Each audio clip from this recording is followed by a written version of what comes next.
Rice star एक सुनसान रास्ते से दूसरे गांव के लिए जा रहा था। अचानक से उसके सामने एक ट्रक आ जाती है कि राइस स्टार अपनी बाइक दाएं की ओर मुड़ा लेता है। उसकी तेज स्पीड होने की वजह से उसका संतुलन बिगड़ जाता है। वो पेड़ से बचते बचाते वो गलती से एक गांव में घुस जाता है। तभी 7 बज जाते हैं। धीरे धीरे अंधेरा हो रहा था, पर उस गांव में घंटी की आवाज गूंजने लगती है। अलग अलग आवाजें आने लगती हैं। थोड़ी देर में वहां अफरा तफरी मच जाती है। लोग इधर उधर भाग रहे थे। दरअसल लोग अपने अपने घर में जा रहे थे। सभी के हाथ पैर कांप रहे थे। लोगों के चेहरे पर अलग ही चिंता थी। फिर राइस स्टार गांव में और घुसता जाता है। राइस स्टार कुछ पल के लिए सोच में पड़ गया। सभी लोग कहाँ गए कि सामने से लाल शर्ट पहना हुआ एक आदमी बड़ी तेजी से भागते हुए राइस स्टार के पास आता है और हांफते हुए कहता है, अरे भाई, इधर क्या कर रहे हो? 7:30 बजने ही वाले हैं। 5 मिनट रह गए बस। तुम शहर से आए हो लगते हो। चलो चलो मेरे घर में जल्दी, वरना वो आ जाएगी। आओ मेरे पीछे। फिर राइस स्टार बिना सवाल जवाब किए उस आदमी के पीछे जाने लगता है। राइस स्टार उसके सामने रुककर सवाल पूछता है,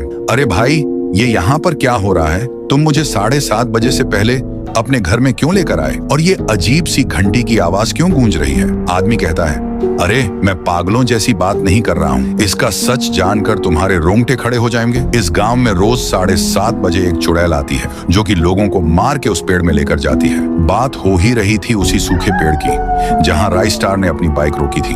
तभी अचानक से उस पेड़ में से वही चुड़ैल निकलती है जिसके बारे में वह आदमी बता रहा था। राइस स्टार उस चुड़ैल को देखकर दंग रह गया। बस फिर क्या था, वो चुड़ैल उन दोनों को देखकर उनके पास आने लगती है। वह उनके पास आके कहती है, राइस स्टार, ओ राइस स्टार, जरा बाहर तो आना। मैं तुम्हारी बहन जैसी हूँ ना, मुझसे डरो मत। आओ बाहर। 1 मिनट, तुम्हें मेरा नाम कैसे पता है? मैं तो तुमसे पहली बार ही मिला हूँ। अरे इसके मुंह मत लगो, इसको सारे लोगों के नाम पता है। ये खतरनाक भूतनी है। इतना कहते ही वो चुड़ैल वहाँ से तेजी से जाने लगी और वहीं पास के दूसरे पेड़ के पास जाकर रुक गई। फिर राइस स्टार सवाल पूछता है, मुझे एक बात बताओ, ये भूतनी लोगों को क्यों मारती है और ये पेड़ में आई कैसे? इस चुड़ैल में बहुत गुस्सा था। ये कब से होने लगा? फिर आदमी बोलता है, बताना तो नहीं चाहिए, पर तुम अच्छे और नेक इंसान लगते हो करके मैं तुम्हें बता रहा हूँ। ये 10 साल पुरानी कहानी है।